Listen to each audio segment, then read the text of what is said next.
ఈ week US మార్కెట్‌లో ఒక ఇంట్రెస్టింగ్ విషయం జరిగింది. ఇన్ఫోసిస్ యొక్క ఏడీఆర్ స్టాక్ 69% దాకా ఒక పాయింట్‌లో పెరిగింది. మరి ఎంతలా నిజంగా పెరిగిందా ఇన్ఫోసిస్ స్టాక్? లేదంటే సమ్ టెక్నికల్ గ్లిచ్చా? మరి మన ఇండియన్ మార్కెట్‌లో ఉన్న ఇన్ఫోసిస్ స్టాక్‌లో ఏం జరుగుతుందో మండే ఆ విషయాన్ని మనం ఈ వీడియోలో డిస్కస్ చేద్దాం. కానీ దీనికంటే ఒక ఇంపార్టెంట్ పెద్ద న్యూస్ ఉంది. 92% షార్ట్స్ ఉన్నాయి ఎఫ్ఐఎస్వి ఆల్మోస్ట్. ఇంతలా షార్ట్స్ బిల్డ్ అయినప్పుడు ఒక చిన్న పాజిటివ్ న్యూస్ కూడా మార్కెట్‌ని పైకి రాకెట్‌లా తీసుకెళ్లొచ్చు. ఈ రికవరీకి యుఎస్ సిపిఐ డేటాకి కనెక్షన్ ఏముంది? ఆ విషయాన్ని ఈ వీడియోలో చూద్దాం. హాయ్, నా పేరు శ్రీకర్. ఇక వీడియో మొదలు పెడదామా? ఈ నిఫ్టీ చాలా వాలటైల్‌గా ఉండింది. గత 4 డేస్‌గా పడుతూ ఉన్నది. ఫ్రైడే రోజు కొంచెం రికవరీ చూపించింది. ఓవరాల్‌గా వీక్ ఎండ్ అయ్యేసరికి 0.3% డౌన్ సైడే ఫాల్ అయింది. ఫ్రైడే రోజు మార్కెట్ రికవర్ అవ్వడానికి కారణం 2 ఉన్నాయి. ఒకటి సిపిఐ ఇన్ఫ్లేషన్ డేటా యూఎస్ వాళ్ళది వచ్చింది. అది మార్కెట్ ఎక్స్పెక్ట్ చేస్తున్న దానికంటే బెటర్ వచ్చింది. ఫ్యూచర్లో యూఎస్లో రేట్ కట్స్ ఉండొచ్చు అనే ఒక హోప్స్తో మార్కెట్ పెరిగింది. మన ఇండియన్ రూపీ కూడా కొంచెం స్ట్రెంగ్తన్ అయింది. సరే, ఇంకా నిఫ్టీ యొక్క టెక్నికల్ చూసేద్దాం. నిఫ్టీ చార్ట్ని మనం వీక్లీ టైం ఫ్రేమ్లో చూస్తే గత లాస్ట్ 2 months నుంచి, అంటే సో అక్టోబర్ మిడ్ నుంచి డిసెంబర్ మిడ్ వరకు ఆల్మోస్ట్ 56 days సైడ్ వేస్గానే ఉంది. ఈ వీక్ ప్రకారం కూడా చూస్తే హైకి పైన కానీ లోకి కింద కానీ క్లోజ్ అవ్వలేదు. సో స్టిల్ సైడ్ వేస్లోనే ఉన్నాం. ఈ మధ్యలో కొంచెం వాలటైల్గా పైకి కిందికి కదిలినా కానీ ప్రైస్ మాత్రం అక్కడే ఉంది. నిఫ్టీ చార్ట్ని డైలీ టైం ఫ్రేమ్లో చూస్తే కరెక్ట్గా ఇక్కడ మనం గీసుకున్న 0.618 మనం గీసుకున్న ఫిబొనాకీ లెవెల్లో 0.618 లెవెల్ దగ్గరకు వచ్చి బుల్లిష్ అవుతుంది.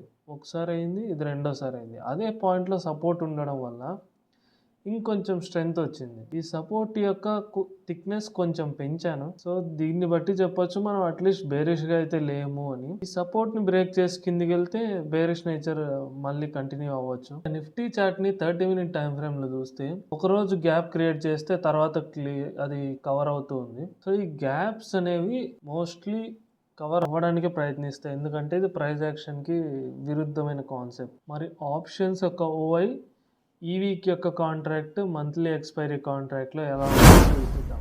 ఈ వీక్ యొక్క ఆప్షన్స్ డేటాని మనం చూస్తే సైడ్ వేస్ సినారియో మనం నిఫ్టీలో మాట్లాడుకున్నట్టు క్లియర్గా ఉంది. ఇక్కడ సైడ్ వేస్ సినారియో చాలా నేరోగా కూడా ఉంది. అంటే 25,900 దగ్గర ఎంత బయింగ్ స్ట్రెంత్ ఉందో 26,000 దగ్గర అంత సెల్లింగ్ స్ట్రెంత్ ఉంది. ఈ డేటాలో లాస్ట్ వీక్ 26,500 దగ్గర టూ మచ్ రెసిస్టెన్స్ ఉండేది. అది తగ్గి 26,000 దగ్గరకు వచ్చింది. ముందుగా 26,000 దగ్గర బుల్లిష్ స్ట్రెంత్ ఉండేది కాస్త అది కొంచెం తగ్గి 25,900 దగ్గరకు వచ్చింది. ఇదే విషయాన్ని మనం మంత్లీ కాంట్రాక్ట్స్లో కూడా చూస్తే రాబోయే ఈ మంత్లీ ఎక్స్పైరీ కాంట్రాక్ట్, ఈ ఇయర్ ఎండింగ్ కాంట్రాక్ట్ కూడా 26,000 దగ్గర పుట్ సెల్లర్స్, కాల్ సెల్లర్స్ చాలా స్ట్రెంత్ చూపిస్తున్నారు. మేబీ ఈ ఇయర్ ఎండింగ్ 26,000 దగ్గరే కావచ్చు.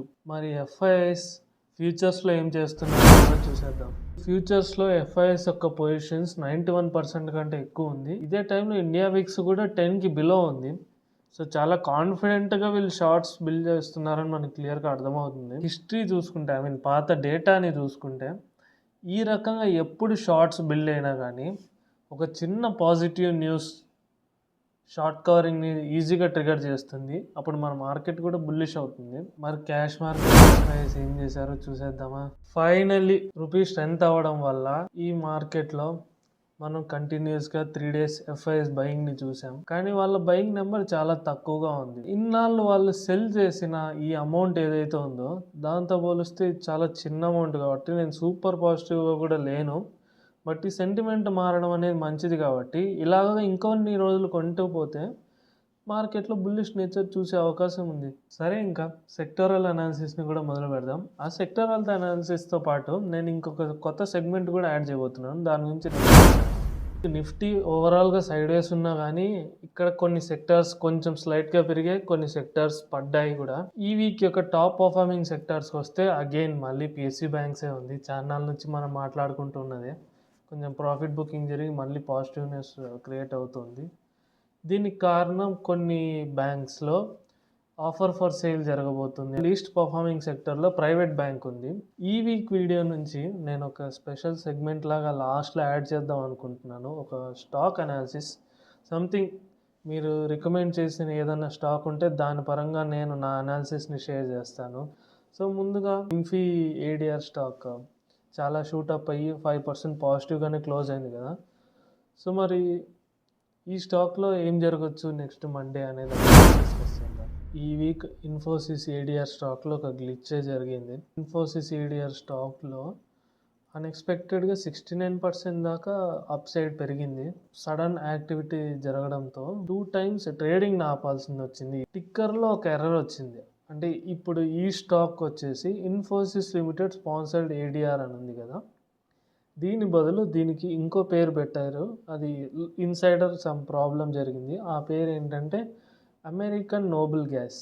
ఇన్ఫోసిస్ పేరు దానికి మారిపోవడంతో సడన్గా ప్రైస్లో ఎంత తేడా వచ్చేసింది. స్టిల్ ఇన్ఫోసిస్ స్టాక్ ఈ వీక్ ఎండ్ అయ్యేసరికి 13% పైన క్లోజ్ అయింది. అండ్ ఫ్రైడే రోజు మాత్రమే చూస్తే 5% పైన క్లోజ్ అయింది. మన ఇండియన్ మార్కెట్లో ఇన్ఫోసిస్ యొక్క చార్ట్ని చూస్తే అట్ ప్రజెంట్ రెసిస్టెన్స్ దగ్గర ఉంది. హై ఇక్కడ ఉంది 1650ని డైలీలో కంటే మంత్లీలో వీక్లీలో క్లోజ్ అయింది అనుకోండి పైన, మోస్ట్ ప్రాబబ్లీ ఇది ఒక బ్రేక్అవుట్ అయ్యే ఛాన్స్ ఉంది. ఆర్ఎస్ఐని కూడా చూస్తే చాలా హై ఆర్ఎస్ఐ నెంబర్ ఉంది.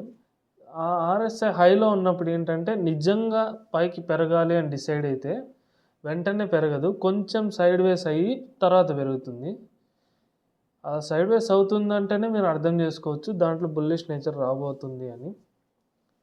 అండ్ ఇన్ కేస్ ఆర్ఎస్ఐ పైన ఉంది కాబట్టి కొంచెం సెల్లింగ్ కూడా జరగచ్చు. సెల్లింగ్ అయ్యి మళ్ళీ బయింగ్ జరిగి బ్రేక్అవుట్ అవ్వచ్చు. సో ఇది ఓవరాల్గా సైడ్ వేస్ అయినట్టే కదా, కొంచెం సెల్లింగ్ బయింగ్ తర్వాత కొన్ని మంత్స్ తర్వాత కొన్ని డేస్ తర్వాత చూస్తే సేమ్ ప్రైస్లో ఉందంటే సైడ్ వేసే. సో